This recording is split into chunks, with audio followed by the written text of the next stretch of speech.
Once upon a time. Welcome to Australian Book Lovers,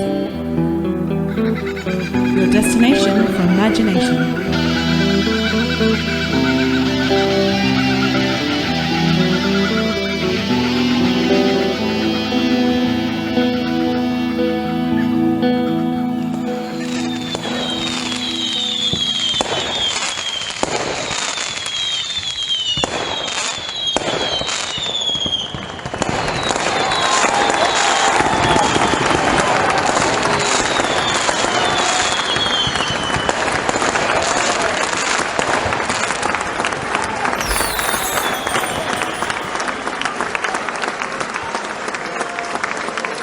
A huge warm welcome to everyone, and even a more enormous thank you for joining us once again for the Australian Book Lovers podcast here in the futuristic Buck Rogers never imagined future year of 2024. Our mission is to bring fabulous Australian and Indigenous literature that spans a whole range of genres to book lovers all around the globe, as well as fantastic resources and information for passionate authors looking to write their next bestseller. I am host Darren Kasenkow, a dystopian science fiction and horror author, avid reader, and, as I just mentioned, one of the hosts of this show, the Australian Book Lovers podcast, coming today from upside down, the weather doesn't know whether it's got pants on or not, Ghana country. I do like that. The weather doesn't know if it's got pants on. Right. I'm Veronica Strachan, aka V.E. Patton, fantasy, memoir, and picture book writer, voracious reader of many, many, many genres, and one of your other, well, no, let me just say that again, the other one of your co-founders and hosts, coming to you today from a misty, moisty, coldish, kind of, mildish Wurundjeri or Wurrung country here in southeast Australia, Victoria. Yes, well, I can only say before we jump into the celebrations, because of course this is episode number 100. Yes. I do hope that the future sees me bow my head in shame and embarrassed, and this becomes a very cringe episode, because I am at the moment, at the time of recording, saying, what a bummer that we have not had summer. Summer has not arrived. Yes. And yet, you may regret that. South Australia, it could be $48 48 degrees tomorrow, so summer may come back with a vengeance and stay till right through the football season. Who knows? Indeed. And as you may guess, listeners from listening to us stumble and fumble just a little bit as we get started, this is our first episode for 2024, and we're both in holiday language mode. Would that be right, Darren? I think that's a pretty accurate assumption. Yes, absolutely. It is a huge celebratory episode of 100, which for a long time seemed an eternal little dot in the distance, and then suddenly it's a roaring freight train right on our doorstep. But yes, our very first recording for 2024, our 100th episode. This is a purely off-the-cuff chat and celebration of making this, what I'd consider a pretty cool milestone for us both, and for all the supporters, listeners, and contributors to the website and the podcast. So, but yes, definitely still in Hollywood mode. I kind of feel in Hollywood mode too, but definitely still in holiday mode. Just coming on the tail end of a whole bunch of other little things that get in the way, make life a little bit prickly sometimes, but pulling out the last of the thorns and hopefully can put the thongs back on with a vengeance and get ready to enjoy summer. But indeed, and of course for non-Australian, thongs are in Australia flip-flops for your feet, not for any kind of underwear. Just thought I mentioned that. Of course. Well, the other thong I wear all year round, so it's not season specific. Now, Darren, I wanted to share some exciting numbers. I know we're just going to go up the cup and ask each other some questions, but 100 episodes is pretty good. So for Australian book lovers and, a Buzzsprout, who we use as our hosting platform, it kind of wraps things up for you. So we've had an average of 2.25 episodes per month in the last 12 months as we're coming up to the 100. We were in the top 50% of all Buzzsprout podcasts. Oh, that's a good statistic. Fantastic. I didn't know. Yeah. Melbourne is our most popular city for listening, which is brilliant.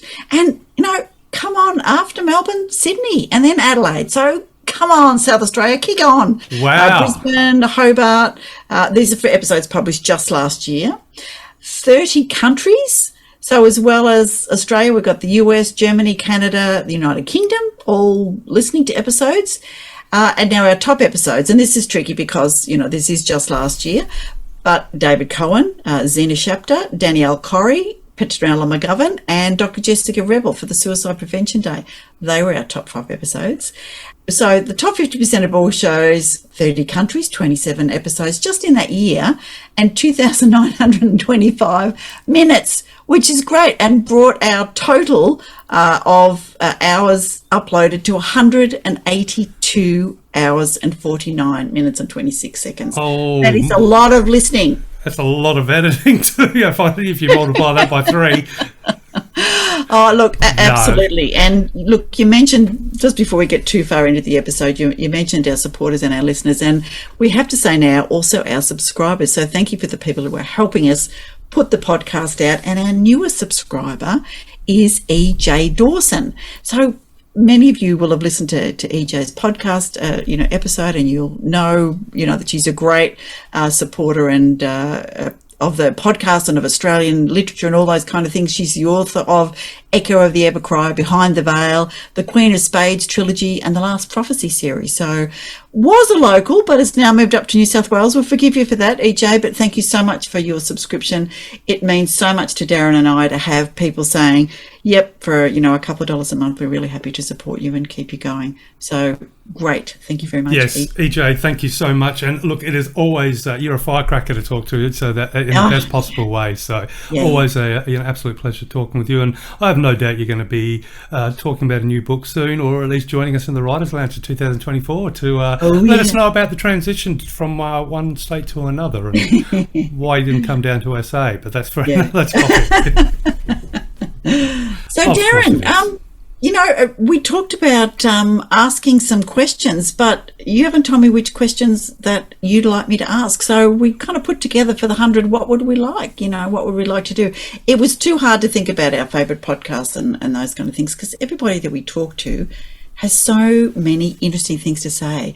Their perspective is so different. And I was talking to one of our subscribers who had dropped over from the US over the holiday period, and he was saying he really just loves to listen to how people do their writing, what their process is, and how it's so different for everybody. And yet it's, they all deliver this fabulous story at the end. So, what of the 100 questions, what of the 20 or so questions am I going to ask you? Well, this is just, speaking of learning wonderful tidbits and information about how writers, approach their craft, then this might be a little bit of insight to all our listeners. Sometimes our things are a little bit more chaotic than one editing magic may make it appear. So yes, we did have a list of questions that we were going to try and determine to ask each other, but of course me with my post Christmas New Year's malfunctioning brain decided that that meant picking a couple of questions that I'd like to answer and then like onto myself. So I can start with perhaps a first question that we each picked 3, basically, listeners. Yeah.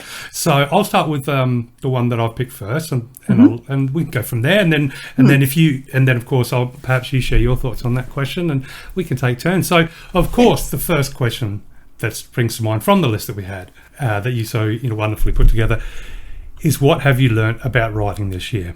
Yeah. Yes. So besides the fact that and this year, of course, 2023, while there wasn't as much opportunity as I'd wanted to write, but as far as what I learned about the process of writing, holy moly, and I'm based on this sort of on our 100th podcast and the 100 episodes that we've done and all the wonderful authors I've had the chance to speak to and you've had the chance to speak to and I've had the chance to listen to.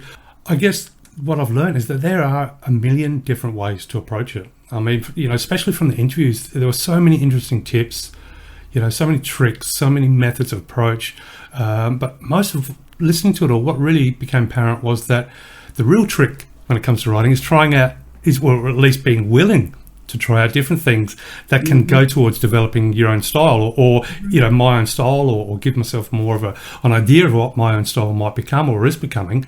And, also try out different timetable or methods of discipline to see if maybe there's an approach that I haven't tried with my writing that might lead to better fruits off the tree, so to speak, rather than grinding away the same pattern. But yeah, so many different ways to approach it, and it really is an individual thing, and as unique as a snowflake, isn't it, when it comes to writing? Definitely something I've learned. Definitely something that has also been a source of inspiration. Of learning that, or at least reestablishing that, because it means you can't be approaching it in the wrong way. The way anybody approaches their own writing, it's a learning process. It's a sense of adventure, finding, trialing different things, but ultimately you could really custom build it to tailor your own needs. But 100 episodes, 100 interviews, or at least 99 interviews, I think. But what about yourself, Veronica? 2023, what would you say you learned about the process and the fantastic, unbelievable, magical hobby that is writing? In some ways very similar to yourself, in that there is no single way, and it was a validation of write what you know, which some people go, oh, that means I must write the same as my job, or where I am in the family, or just my cultural upbringing, or whatever that is. But I feel like it is write what feels good for you. So as well as listening to all of the interviewers, I did a writing course as part of 2023, as I was trying to get a little bit of a kickstart on my writing, which had kind of slowed off a little bit. We won't say it's because of the podcast, because that's any excuse. It's not true. But in doing that writing course and listening to again a different framework, a different structure of writing, and trying to, in some ways, kind of force my creativity into a box that it didn't really fit. And it was a big learning experience, in that I needed to trust my intuition and trust my own creativity to do it the way it felt right. Because while I got a finished product at the end, I wasn't entirely happy with it. And yes, rough first draft and all of those kind of things, but trying to put the first creative flow into, the 5-act structure, or, whatever that is, and trying to find the points and this, that, or the other, where the turning points, and that it meant that I was second guessing myself a lot. And I think what I've learned from all of the authors that we listen to, all of the writers, is that their best efforts were when they trusted their own process. And I think that's important for any author who is out there, is to listen to all our authors and go, yeah, okay, that worked for them, but I can't see myself, for example, getting up and setting up a spreadsheet and, putting all the characters in, or writing 5,000 words on each character, or opening a blank page and letting it pour out. But take the bits and pieces that it feels like will work for you and do that. So for me, 2023 was trust in your own process, take what you need from everybody whose process has worked for them.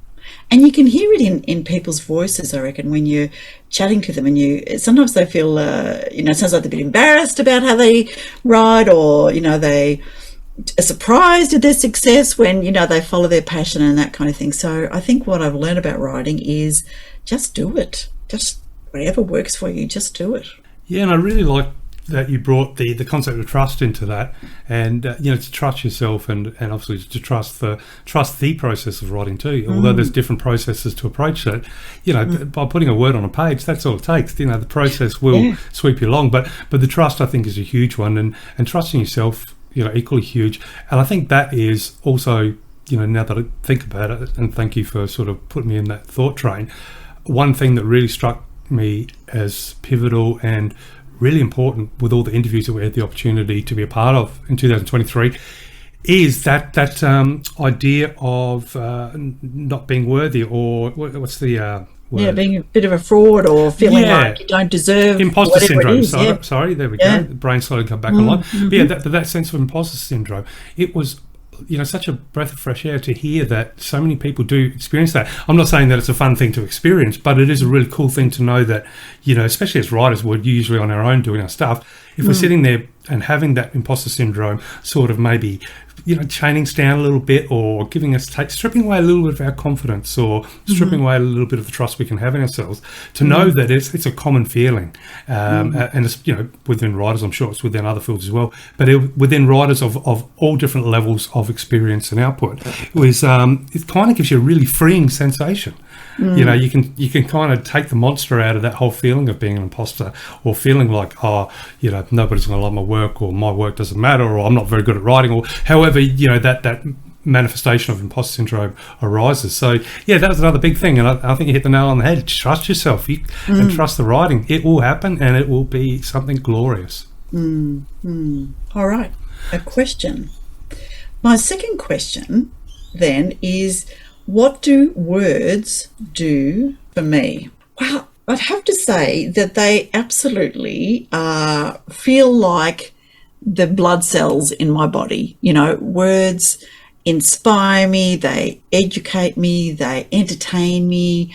I love the meaning of them. I love seeing the impact of words in conversations or in books. I've just finished reading the Seven Skins of Esther Wilder, is that right? Yes, Seven Skins of Esther Wilding by Australian author Holly Ringwald, and it just magic prose, the way she puts stuff together, and as the woman goes through the seven skins, how the prose just lightens and lifts, and you feel like you can breathe more. I mean, that's just magic for people to be able to make you feel through little squiggles on a page. I just think it's amazing. And that I love things like, the Dictionary of Obscure Sorrows, where people make up their own words, the different languages that different cultures have a word to describe something that you think, oh, that's perfect, the way that's captured. So words for me are life, and they are enjoyment, and they're joy more than anything, to see the power of words, and I just think that words are brilliant. So what about you? What do words do for you? Well, I did really like your analogy of vessels in your blood, because I think words are somewhat organic in nature, but I think for me words they definitely show me that they fall within certain limits. Like a single word cannot describe things as much as one would hope. However, it's the combination of words that can catch me off guard, and can be put in such a unique combination that completely gives me a whole new way to glimpse a certain facet of life, or a certain beauty in nature, or a certain understanding of myself on a spiritual or psychological level. So, and because the words themselves change, and their meanings, from terrific and stuff like that. So I like the idea that they're organic, but also I like the idea that although the words by themselves in isolation might have a predominant sort of static meaning that may hold a lot of information, or may just have minor information, but it's that combination, and that combination can exceed what words trying to capture by invoking a whole different vision, whether it's abstract or subjective or symbolic, metaphoric. But I just love that, that a word on its own doesn't really have that much power until it's put in a particular order. And I guess that's what we do as writers. And so the same words in different order can mean completely different things. And that's what I love about words. Such as me, stumbling over our introductions, putting the words in the wrong order can completely change what you are trying to say. Oh yeah, absolutely. Yeah. I've probably said things the wrong way in conversations, in outings myself, and realised that that combination didn't work right. But no, it's still, I just love being caught off guard when you read a particular sentence or a description, just something that makes you go, whoa. Yeah. And it's like ching up to the next boss level or something. It just opens up a whole new realm, and it's just simple words that in isolation mean nothing really. Yeah, think about our love of telling people quotes, and the power of somebody putting together a little combination of words that then your brain goes, wow, or lordy wordy, or oh yeah, and it can just open your mind to different concepts or different life, and I love the whole mind opening, mind blowing thing about words. And Well, you hit the nail on the head of what I was about to say too, as I was listening to your thoughts, and that is, of course, at the very essence, from a writing and reading perspective, words are themselves merely vessels of, one person's imagination to another person's imagination, or as you said, one mind to another mind. The words become the vessel. So while the vessel may have certain shapes, it may, predict certain sounds or behaviour, as far as syntax goes, the mind behind the words is using those words to obviously bring something magical to the mind of the reader that far transcends whatever's on the page. So yes, I guess you could say in a world of all technology and everything that's super cool and video games and AI and all that jazz, the idea of opening a book and being connected to another person's mind, imagination is still, I think, much more futuristic than anything else. Yeah, absolutely. All right, question number 3, what do you got for me? Well, the one I picked for out of the 3 is a pretty obvious one for episode number 100, and that is, what have I, yourself, or should I say, what have we learned after 100 episodes? So I can tell you a couple of things that I've learned after 100 episodes. The first is that when it comes to recordings, and this is from a production side of things, a breath is like a comma. Once you hear it, the more you see it. Once you're aware of it, they're everywhere. So when you pay attention to commas in syntax, and suddenly like you're just always seeing is commas and you can overthink them and like, should they be there, should they not, what's it doing there? Same as breathing. Obviously we can't have too many loud breaths and stuff in podcasts or producing, but you can't eliminate them all because otherwise it sounds inhuman. So yes, when I've got the cans on and editing, it's really becomes quite funny that suddenly I become hyper aware of breathing, which is just if I wasn't looking for it, I wouldn't hear it. I'm sure most listeners don't hear it at all. I don't hear it when I listen to other podcasts because I'm not actively listening for it. So there we go. Commas and breathing, I think, are brothers and sisters from the same odd little beast. Another thing that I've learned after 100 episode is that every single author I've had the absolute privilege and honour to interview and had the fun to interview, they've all offered a really unique and helpful outlook on life in general. And especially because I think that shows that writers are always looking at life in a unique way, because some writers are looking into the fabric of life and the symbolism of life and the meanings in life and what drives a character, what makes all these things. So when I can have that really cool opportunity to talk or interview with another writer where they give insights into their outlook on life, not just writing, that they are always unique insights that are like little gems for me, because you can take away all these little things and you get a greater idea of the world out there and other people's experience. So that's another thing I've learned about 100 episodes, and I hope to learn a lot more with future interviews. One really interesting thing I think for myself that I've learned after 100 podcast episodes, and that is that fascinating stories can be found outside of my genre comfort zone.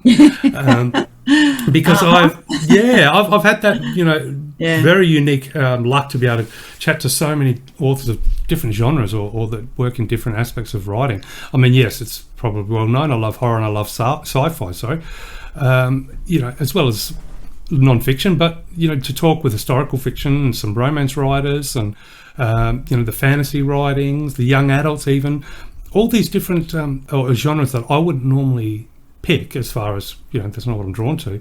The stories that have come from it, the books that have been chatted about, and the plots and the reason why they got into that particular genre has really made me realise that I need to step out of my genre comfort zone, because there is so much treasure to be found.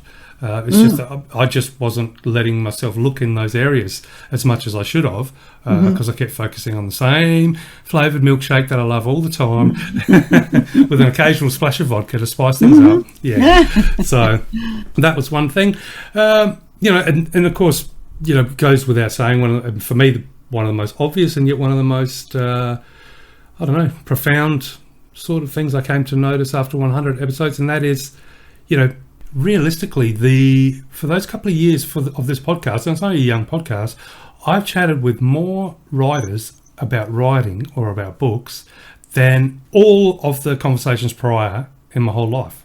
You see, so because it's not often I meet writers in real life, and then it's not often I have the chance to sit down and really talk about, you know, those passionate sort of, well, the passions that drive us and stuff. So that 2-year period, or give or take a couple of year period of the podcast, that has given me more opportunities and more wealth in that experience than, you know, the 40-something years before it. So there we go. That's just a couple of little reflections on what I've learned after 100 episodes of the Australian Book Lovers podcast.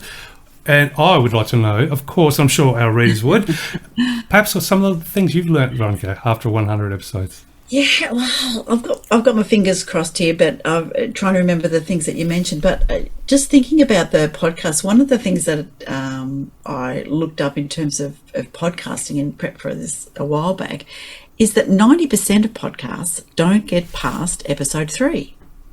And that is, you know, about 2 million podcasts out there. That's 1.8 million people who quit. And of the 200,000 left, 90% will quit after 20 episodes. So that's another 180,000 gone. So to be in the top 1% of podcasts in the world, you only need to publish 21 episodes of your podcast. So your competition's not the 2 million, it's the 20,000 podcasters who didn't quit. So I quite like that one. You know, you were just talking about that's full-on statistics, aren't they? Yeah, the 200 bit years. And numbers paint a picture. They are magic words for me. So I thought, you know, that was worth sharing. So, and I think about it in terms of one I've got here was commas. Yes, absolutely. And it is again, a validation of the fact that it's really important to read your stories aloud, because that changes the resonance and rhythm. And so many more people are listening to audiobooks, you know, so we're thinking of, you know, what's changed, I guess, in the last 100 podcasts is that audiobooks have, you know, continued to ramp up. And I've listened to a lot more audiobooks in the last sort of couple of years, traveling, working around the house, you know, doing whatever. So I think commas and breathing, spot on. So life lessons, absolutely. And the insight I feel like writers have for life that they've explored through their, you know, whether it's fiction or whether it's non-fiction, is amazing. And the fact that they've got to the point where they sit down and write that is fantastic. You know, I was talking to my son's partner. We went and had some brunch with a couple of my kids while, you know, the husband was out working. That's good with my son.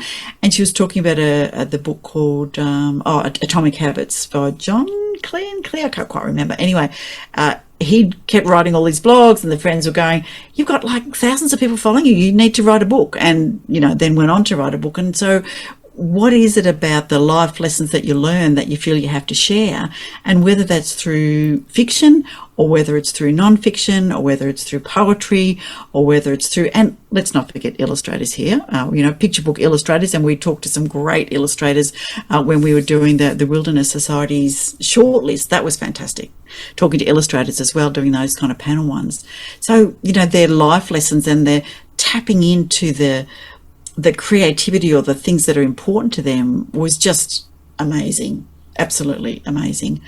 But if I think of, if I think of what I've learnt after 100 episodes, it's that I do have my favourite filler words, as do you, Darren. We do say fabulous or fantastic. Awesome, yes. Or whatever. So thank goodness for the hours of editing that we do. Otherwise, our listeners would be going, oh, they say a lot, or they say this a lot, or whatever. As a writer, why does he only know 3 words?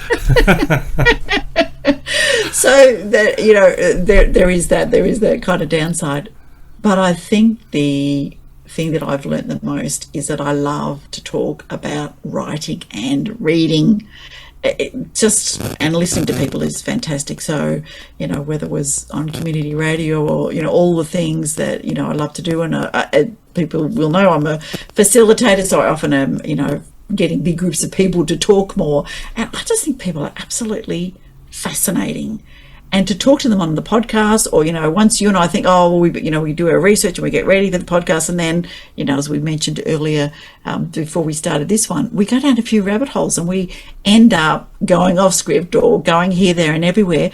But that's what we love. It's talking about writing. And as you said, you've talked to so many people this year more than you have in your 40 years, but it's about writing. It's people that are, I'll just say our people, writers are our people and readers are our people. And it's just fantastic. So what I've learned is that people will continue to amaze me no matter who I talk to. And I am just so grateful to everybody who's come on the podcast, who listens to the podcast, who, sends us feedback on the podcast, and, our subscribers and readers and the people who respond to our newsletter and jump on and to our giveaways, all of those people, social media, replies and that kind of thing.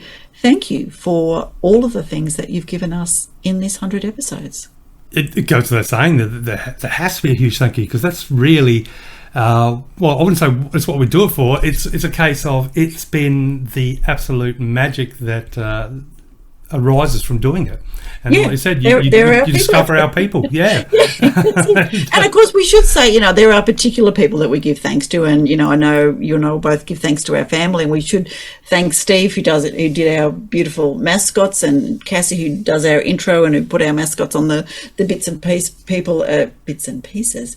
And all of our guests who take the time to come on and to chat to us. And while we send people a little group of questions to get them started, because some people are a little shy or they haven't done interviews before, we always tend to go a little bit off script and, thank them for just having conversations with us, all of our guests who come on to the podcast, the 99. And we, of course, have many more to come. Well, I might insert one more thing into what I've learned after 100 episodes, because, like you said, a lot of the people we've spoken to may not be, it may not just be an everyday thing that they do interviews. For some of them, it may have been their first interview. But I have to say that no matter whether it's, one episode, 100 episode, it still strikes me as really full on that, in a good way, the courage, I guess, for somebody who comes onto the show. I mean, realistically, it is a difficult thing for one person to meet somebody else they've never met before in life, and to suddenly have a quick introduction and then talk about sometimes really intimate matters, in a format that will eventually be going out to hundreds, thousands of listeners. But there's every single person that's appeared on the show has brought within that courage. Yes. And that's a testimony to everybody who's been a part of it, and a testimony to how the passion of writing will let you even step outside your comfort zone if you don't really enjoy normally talking about yourself or your work or talking to other people. So definitely courage has been a consistent feature of every single interview I've done. At least I'm sure it's been a feature of everything you've done. So and so for people out there who maybe would like to be getting into a position where they become on the show for an interview, or they'd like to put out that email to other, all press kits and stuff to look for people for interviews, don't let the fear stop you, because the courage is always going to shine through. Yeah. And it always becomes super fun once the red light comes on. Everything becomes normal and relaxed. Yeah. And it is just like a chat. We are not constrained by time, because we're I'll just say a volunteer enterprise. So, we're not constrained by having to, slot you into a particular time. As people know who follow the podcast, it could be anywhere from, half an hour to an hour and a half, chatting to you, depending on what you want to say and what your message is. Wherever the conversation is going to go. People are feeling on the day, yeah. So that's it. Yeah. All right. That was your question? That was yes. Learn after 100 episodes. Okay, so now, where's my next one? Let me just have a little bit of a look. Let's go with what are you working on now, because we just push ourselves just a little bit, Darren, to see about what we are doing. Fair call. All right. So question number 2 or 3, I can't remember what we are up to. I'm going to go with what are you working on now? And it was interesting, I've talked a little bit about words and about inspirations and that kind of thing. And I read an email from Susan Cain, who is the author, founder, etc., of The Quiet Revolution. I don't know if I've talked to her about her before, but really good for introverts and really good for writers. Not all of us are introverts. There are many extrovert writers out there. But she talked about taking the time to look at the beauty in your life and to think about going slower and think about what's important to you and all of those kind of things, which is why when I got up this morning on really what is my last day before going back to work, is that I should do a little bit more relaxing. So I put on some music, I opened up a jigsaw puzzle and just had my brekkie doing those kind of things, which was a good thing. So then I thought, you know what I am working on now, I really think I might go back to doing a little bit of blogging. So that was a long route to get around to what am I working on now. So I think that I'm going to do a little bit of blogging. So forgiving myself for spending hours editing Soul Stuff. Nearly there, people. I'm really sorry, everyone who is waiting for the second fantasy trilogy. It is coming, seriously. I've got only about 10 chapters to do the editing, and it's getting there. And also the people who I've talked to about Anemoid, my sci-fi story, that is the first draft. Got to wait for that one. And yes, Darren and I do still have our book in its first draft, and yes, it just needs a little bit more input and polishing. But all of those things take time, and I think that's the other thing I've learned probably from talking to all the writers, is that your first draft is not your book. And there are anywhere between 5 and 50 drafts of your book, and it takes editing and it takes grammar and polishing and plot lines and all of those kind of things. But a blog, I thought, I need to find some of that joy of writing again. So the little short, couple of 100 words about what I'm feeling, what I'm doing, what's happening, that I think is what I'm going to say I'm working on now, as well as my jigsaw puzzle. There you go. Yeah, there you go. Well, I mean, I really like that you talked about the fun of writing short blogs, but two, that the first draft is not your book. And yes. I think, that's probably one of the biggest hints and tips that we get from authors or industry specialists, whoever it might be, that we have the opportunity to talk with about writing. And I think the magic and the real value in that concept that the first draft is not your book, and that first draft not your book would probably couple with that other big sort of hint and tip, and that is just get it down. And that is it, because in relation to time as well, which you brought up, sometimes we don't, depending on our lifestyle, we might not have as much time as we'd like to write. But I've found, and I'll say this from a personal level, that sometimes I find an excuse not to write because it might only be, say, a 40-minute block that I have access to, and in my head I'm thinking, that's, by the time I sit down and look and really think about things, that time's gone already.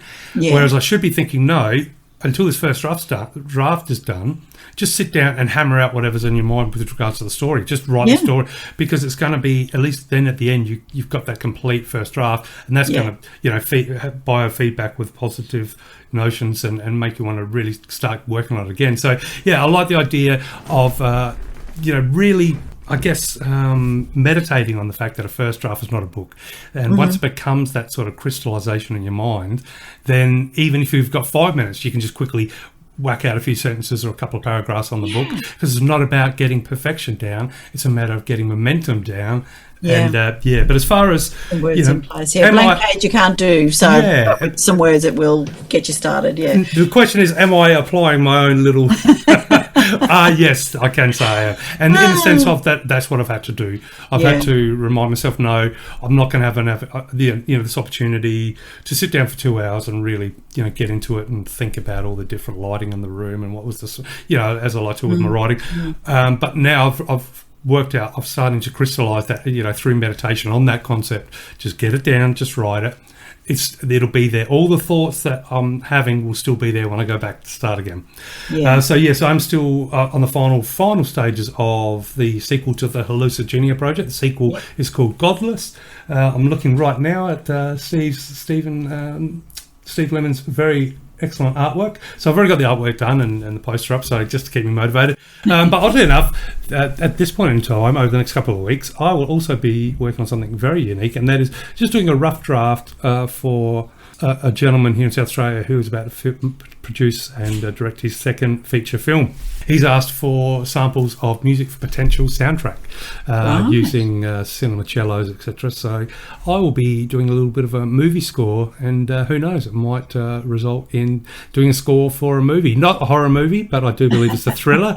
Don't you just do No, well, that'd be easy. So yeah, but that's really good because that allows me to completely switch the dial, which I think is healthy.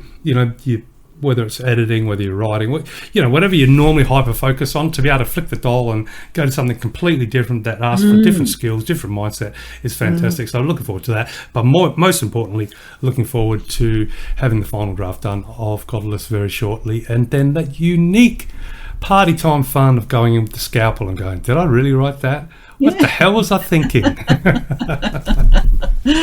But also the joy of going, actually that bit's not bad. I quite like what I said there, what I wrote there. So yes, definitely. I think always the positivity is that that needs a bit of work. Curse past Veronica for saying fix in editing, but yes, sometimes past Veronica did okay when she was in the flow. Yeah, absolutely correct. Yes, I think it's one of the more profound things you can do is read your own writing with enough distance from when you've written it. Yeah. Whether that for some people that might be a couple of weeks, some people might be 6 months, or whatever. But as long as that distance is adequate enough so that when you read it, it's with a fresh set of eyes. And I think anyone who pens words down on paper are going to be surprised by what they can do. Yes. Yeah. Indeed. All right, I think it's time for a question initiated from you, Darren. Okay, so the third question I thought we could ask ourselves, starting with myself, is a nice easy one and a fun one. And from your list, of course. And the question is, what book would you want to be rereading on your 100th birthday? Yeah. So I thought about that. Obviously the list is absolutely endless. I'd probably say I want to read the book about how to burn your to be read list, so I don't feel bad. But no, in all honesty, I was had to think about it, and I think it might be Zen and the Art of Motorcycle Maintenance by Robert M. Piercy. I know it's not an Australian book, but I think to be 100 and then still be musing on what constitutes value and beauty when investigating an ultimate reality that exists beyond our senses, it might be a cool state of mind to be in while I head towards 101. So yeah, because I think that's one of those books where you can read it at different parts, should I say, of your life, or different milestones, when you've passed different milestones, or hell, even if you're just a couple of years in between, but the experiences that you have in life will give you a completely different experience when it comes to reading the book again. And I think it's one of those. I'm sure there's many books like that. For me, that's this one, and it'd be very interesting to see how I read it and what where my mind goes when it comes to what constitutes value, when I'm 100. So with regards to this reality and the reality beyond the touch of our senses. But what about yourself? What book would you like to be rereading? Oh, there you go. Because, Zen and the Art of Motorcycle Maintenance is a blast from the past. I haven't read that for a long time, but I remember when I first read it that I found as many copies as I could and gave them away to people. It was like, oh, you need to read this book, because this was like one of the earliest ones to open your mind and think about things differently. And then, things like the Celestine prophecies and all of those kind of stuff that was around at the same time. Well, it's funny you say that, because last Christmas I actually ran into the city to the big Adelaide booksellers and literally grabbed every copy they had of the and that was a present for a lot of friends. So, but that one came with the foreword by the author, which is really interesting, because he reflects on his writings, just as we were discussing then, how you read your own writing, reflecting on what he was thinking at the time, and how much of it he still holds true to his convictions. And but not only that, he also gives some really good insights into people who've read it before, how to possibly approach a reread, and also gives insights into people that have never read it before, ways they can go into it. So pretty cool versions. But yes, very cool book. Yeah, it is indeed. But your response has made me rethink what I was going to say, but I'm going to give you two answers. So what book would I want to be rereading on my 100th birthday? It would absolutely be a series. So sorry, that's first of all. And some of my favourite series, as people know, I like a big, fat, epic fantasy. And I've just read the my children gave me one of Ian Esselmont's books, The Path to Ascendancy, which is part of the Malazan series, written by two guys who were writing a story for an advanced Dungeons and Dragons game, and then thought, you know what, there's more to their stories than that, and they both started writing series, working together and sort of in the same world and that kind of thing. And what I love about those is the depth of backstory, so that you don't necessarily see, but the politics and the weather and the landscape and the relationships and the interactions and the conspiracies and all of those kind of things. So I'll have to say that it was a toss-up between Malazan Book of the Fallen, Esselmont's new one, Lord of the Rings. Oh, I just love it. I haven't read it for ages, but I've read it many times. Robert Jordan's Wheel of Time, and of course the Australian series. So many good Australian series. Tracy Harding's Ancient Future series, and I'll just get lost in all of the ones that I want to reread. So I'll have to live to 100 to reread all those again. I was going to say, you'll have to live to 150 to read the books you want to reading at 100. But, and then there's so many, that I read this year, and I think I read something like 130 books or something this year, 135 or something, which That's was amazing. I just love reading. Absolutely amazing. The non-fiction side, though, and this is going to sound a little bit weird, but a lot of my non-fiction is around leadership and positive empowerment and all those kind of things. And one of the ones that I absolutely love is a book called Switch, How to Change Things When Change is Hard, by a couple of American guys, Chip and Dan Heath. And it is just so simple, such common sense, which is not always common practice, as we know. Thank you to Brendan Burchard for that little quote. But the book that I have read it so many times, and when I'm talking to people, I've recommended it to so many people, in my work in health as a coach and a facilitator and all those kind of things. And it just has this thing called the elephant rider and path, which I think I'll probably talk to you about. And for me, the impact is that it changed the way that I communicated with people. So rather than, in my mind, it's very obvious, A to Z, bing, bing, bing, you just go A, Z, there you go, you should just go and do that. That's not necessarily going to work for people. So, the rider is the little rational, logical mind, and often that's kind of the way my mind works if I'm looking at a work thing. But there's also the elephant, which is this huge emotional beast that doesn't necessarily want to do what its little rider wants it to do, and people will follow their emotions, like change is hard, or I don't want to do that because I've always done it this way, or whatever that might be. But there's always then the path, the opportunity to offer an easier way. So even if you are following your emotions, if you give people a different way, an easier way to do it, take the boulders out of the way, that you can get there. So that kind of concept of elephant, rider and path meant that when I communicated with people, either as a manager, as a coach or facilitator, that tell them about the logic, but show them what it will mean, have the emotional story, tap into that human side of things, and then give them a way to get the thing done. And I think that still made my own writing easier, because for me it would just pour out, but eventually you have to find a plot. There has to be a path in there, and to share those emotions is incredibly important because it makes your character so much more relatable. But also there needs to be a bit of a logic behind the your plot. You've got to get from A to Z. And so if I had to have that book, I'd probably say Switch. Very interesting choice. But who doesn't love elephants? Oh, so that was Jimmy.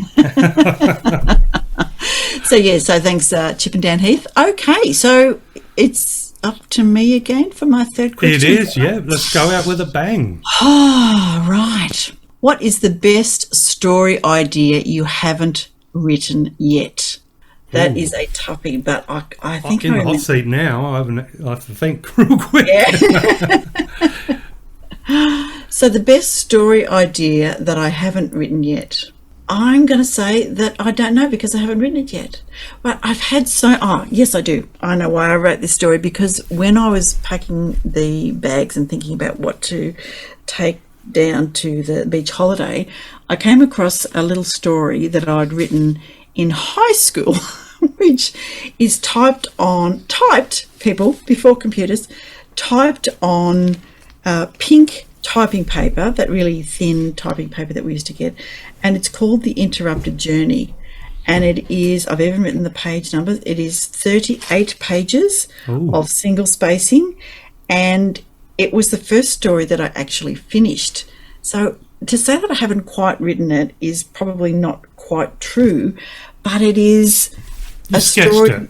I've sketched it, and I think that it has the potential to, it's monsters, and they're hiding in Uluru, and they're young people on their adventures, and it's coming of age, and there's a bit of romance in it, romance from a teenage point of view. So I think that is probably The Interrupted Journey is the best story idea I haven't written, but I get 1,000 of them. I don't know about you, Darren, but when, you're in that kind of dreaming, that kind of just before you're awake, and the story starts to happen, and before you know it, you've almost got the story written, and then you wake up.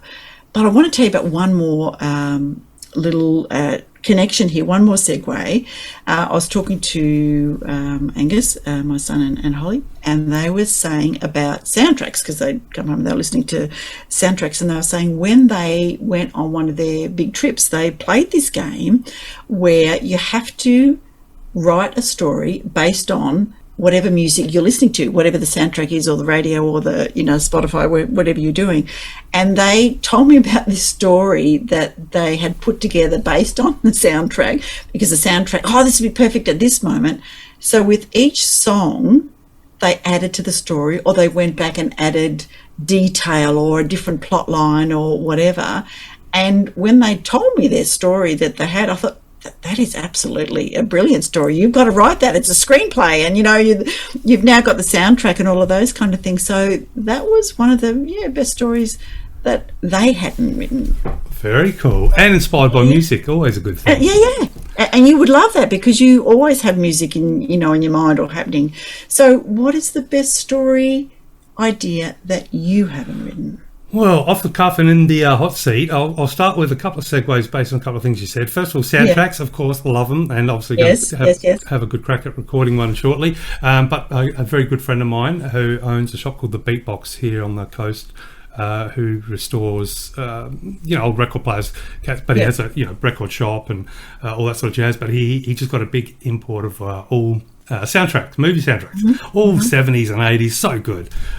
So yes, that was a bit of fun going through. I grabbed a couple and a couple of presents. Anyway, and I did like that you talked about those ideas that sort of come fleeting in the between wake and sleep, and it was making me think. I'm pretty sure H.P. Lovecraft, in one of his short stories, referred to an island that island was where all of those fleeting thoughts and images go that you have a grasp on, but then disappear, upon total conscious.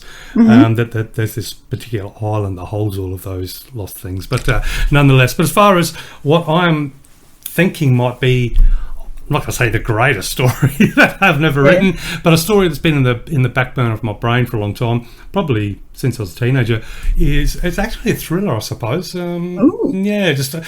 As corny as it sounds, it's going to be better if I write it. But no, it's Australian based. Where the landfalls pretty much reach pretty shocking point of contamination. So everything is tunnels and glass under the ocean. So basically underwater city living, linked up, of course, to the land where you've only a short time. So just to get that ambience of basically living in a fish tank, which I'd always love. And there's a gentleman who's pretty high up in the hierarchy of things and very much in love with his wife, and loses his wife in an accident, and discovers that his wife had a twin, and she arrives, but she's a bit of a wrong side of the tracks kind of gal, but she slowly tries to infiltrate his life and changes her appearance and behaviour to try and match her deceased sister.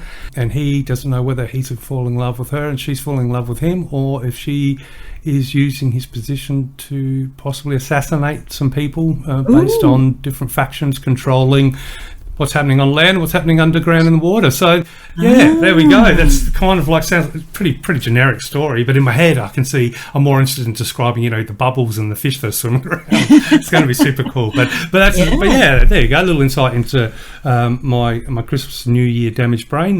That is a story that's been on the back burner for a long, long time. But I do think I'm thinking maybe, rather than a full-fledged novel, I may turn it into just short chapters that I'll release, as a series, because that'd be really fun, and it'll give me the opportunity to keep working on main drafts, but then I can also enjoy putting together episode by episode, so to speak, and rather than having to sort of dive into that world entirely. So you never know, that corny, generic story may pop out before you know it.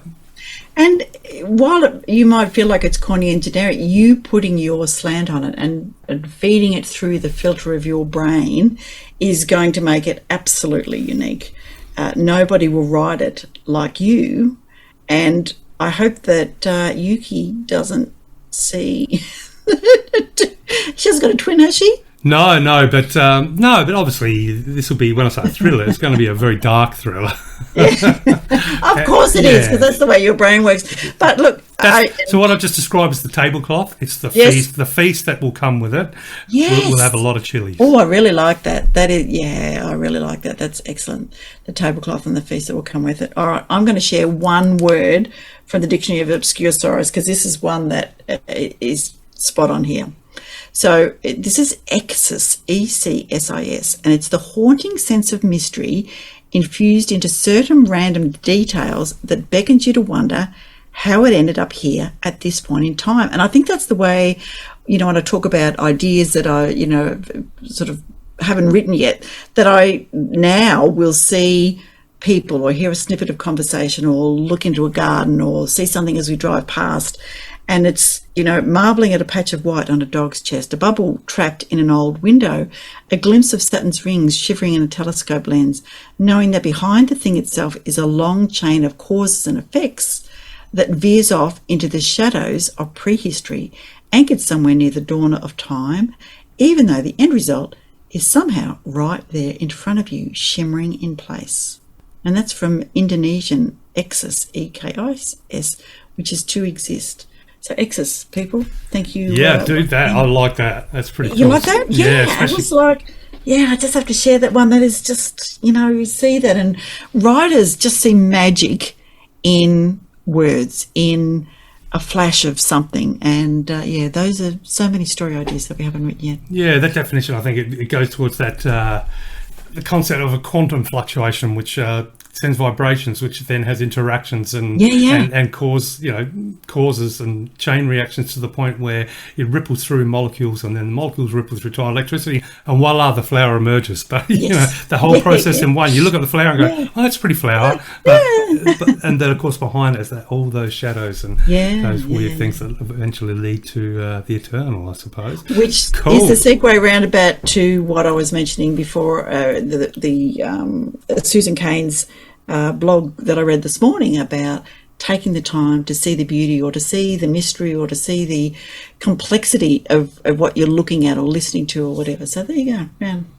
Yeah, I think that's going to be a huge goal for me for 2024. Well, we are in 2024, but absolutely. And that is to look for, I'm not going to say happiness. Obviously, everyone's looking for happiness, but to find those things that give me value all around, that I can find value at any time. Yeah. As opposed to be overrun with technology and all those sorts of things, which do give me, to a certain degree, value, of course. But I do like the idea of going back to some simple philosophical sort of transitional moments in time where I can, just use my eyes and senses and just really, ponder and meditate on some of the wonderful things that just little things in nature can give to us. And then I can just jump straight from that into my Oculus, or then go on a shooting rampage in Cyberpunk on Xbox. Purely virtual people, purely virtual. In Sit case here doing editing and all the fun stuff. So it's all about balance and harmony. But so here we are, episode 100. Now I was of course going to pop the champagne, but look, I'll be honest. There has been far more than champagne popped since between the period of the 24th and the 1st of January. I was surprised. My birthday is on Christmas Eve, ladies and gentlemen, and I was surprised with quite a big party, because usually I just sit down and watch a movie or go to the movies on my birthday. And so celebrations have been a couple of big days of celebrations. So hence why my sudden talk about philosophical way of life and maybe moments in time where I just smell the roses might be a little bit more beneficial going forward. But no, so there's 1,000 champagne bottles that I could pop. They still wouldn't really encapsulate, shall we say. How excited and proud I am to be here at episode 100 with you, Veronica, and proud to be in a position to be able to thank everybody for being a part of the journey from the start, from the crusty, cringeworthy episode number 1, all the way up to here.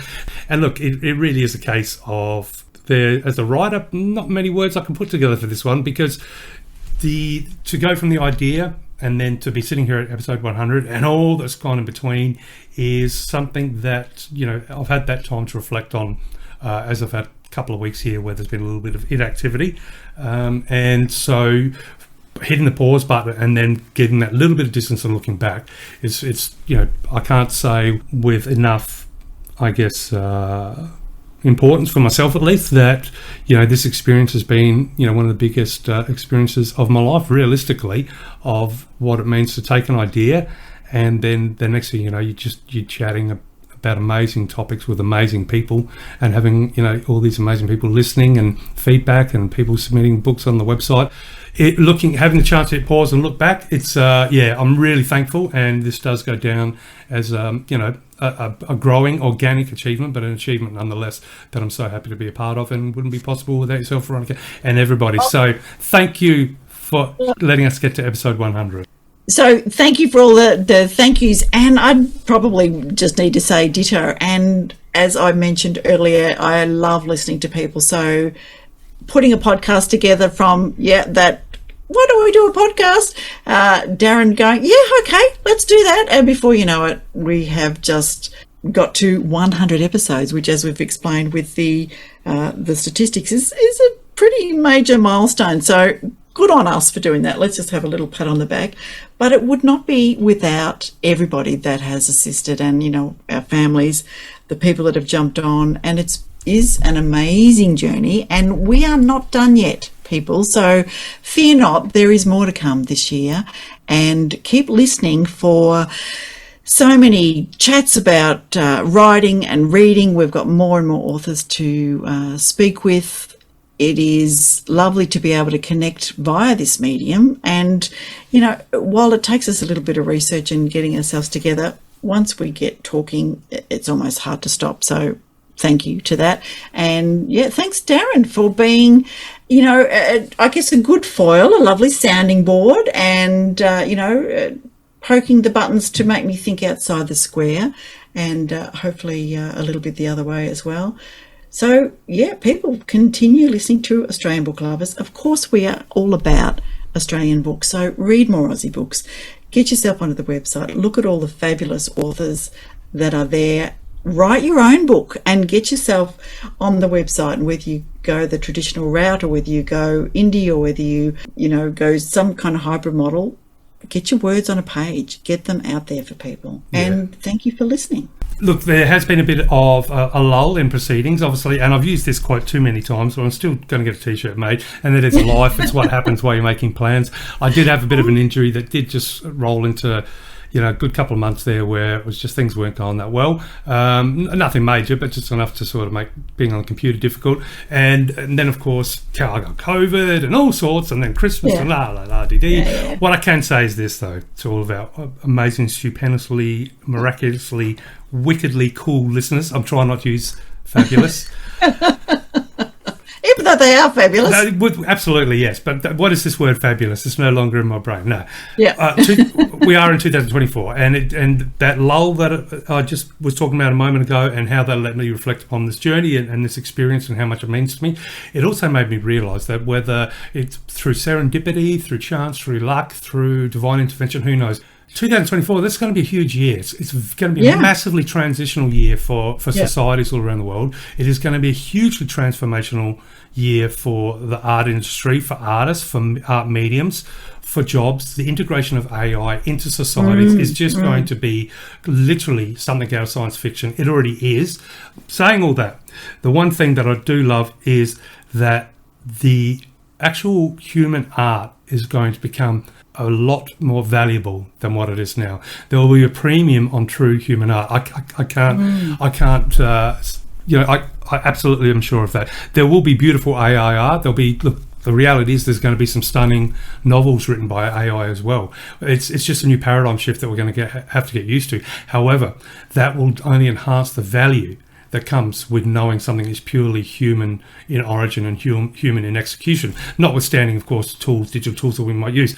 All of that kerflufflery that I've just been talking about is just to the point that now it makes me excited, because then the Australian Book Lovers podcast will also take steps towards, by accident, is taking steps towards helping that celebration of human art, because when an author releases a book and they have the opportunity to come and talk about it with us in long form, not just a 1 or 2 minute that can be AI generated, chat with me and hear me stumbling over my words, so it's not a AI program interview. But what I'm trying to get at is that we get to peek at the human being behind the work, and I think the fact that the work itself will become more valuable, being that it's based on human. Tune into the Australian Book Lovers podcast and listen to the actual human beings that will give you insights into why they wrote the story, where the inspiration for the story came from, how whatever impacts upon their life, the things that led to that story had upon them, and just really envelop that art that's going to come from humans. There's going to be a lot of AI art across a number of fields. Human art's going to become more valuable. It's going to become more precious. How do we know something is human versus AI? That's going to be a predicament that we'll be facing as of now. However, I can tell you that I won't be interviewing any robots on the Australian Book Lovers podcast. The people that so we are talking to are all Australian authors. Absolutely. So we'll be doing our little part to enhance and to promote real human beings writing real books. So I'm really excited about 2024. It's going to be, talk about food for thought for writers. We are going to be going through some scientific and science fiction wormholes over the next several months, and who knows where we're going to be when we get to episode 200. But yes, that's all I meant. The books is going to be still a celebration of human emotion, human creativity, and being able to interview people and talk with people is going to be one way that readers out there can be comfortable knowing that the book they're reading, that they're going to grab because they've just heard the author talk and love what they have to say, is a real person. Yeah. And that is my little thing for episode 100. Because, yes, it's been a while. I ramble. He is off on a ramble. So I want to finish with one of my absolutely favourite quotes, which you've heard before, and it's by the writer and poet Maya Angelou, and it is, write it. So this is my advice for writers, and I think read it as well. Write it so that people can hear it and it slides through the brain and goes straight to the heart. And I reckon that if you keep that in mind when you listen and read a book and look at the things that we're putting on the website and the people that we're chatting to, that if it touches your brain, if it goes to your heart, if you feel something resonate with you, then just follow it, enjoy it, dive into it, let it entertain or educate, whatever that might be. Just read more Aussie books. No final words are spoken. I know I'm not going to embarrass myself, at least, with a bad tagline for episode 100, because the tagline for me for this one is thank you everybody for making something something that will always be very important to me, as you said, straight to the heart. So it's having this chance to reflect back on everything I've done, all the people I've spoken with, and look, the skills I've learned, the conversations I've had, the trials and tribulations, everything. I just love it. and it's been an it's amazing... good. We'll keep going. This is not the end. This is not our farewell. This is, in fact, just a pause, a breath, a comma, as we get ready for the next round. So, touche, or not touche, shall I say, congratulations for putting up with our off-the-cuff ramblings, at least from my perspective, definitely ramblings. But it's been a pleasure to talk with 100. I can only say now, without a doubt, see you on episode 101. Bye for now. Let's meet again when magic happens.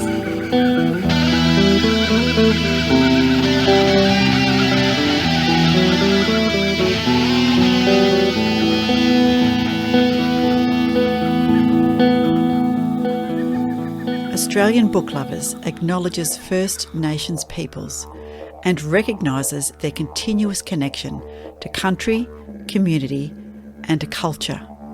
We pay our respects to elders past, present and emerging, and honour the sharing of traditional stories passed down through generations. We're committed to a safe and inclusive welcome for authors and readers of all cultures and backgrounds, including people of LGBTQIA+ communities and their families.